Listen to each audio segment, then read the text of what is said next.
Where is low smoke halogen-free conduits typically used? Rail transportation. Subway tunnels and high-speed rail carriage rely on low smoke halogen-free material to prevent toxic smoke buildup in crowded and enclosed spaces. Hospital. Operating rooms and ICU wards demand halogen-free materials to avoid corrosive gas emissions that could damage life support systems or harm vulnerable patients. Data centers.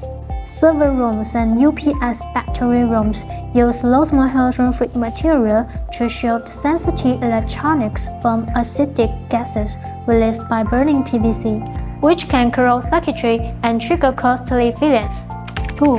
Low smoke halogen-free materials in stairwells and corridors ensures visibility and breathable air during evacuations. Marine and aviation. Ship cabins and aircraft cable channels benefit from low smoke halogen-free non-toxic combustions. Critical in confined hard-to-evacuate spaces.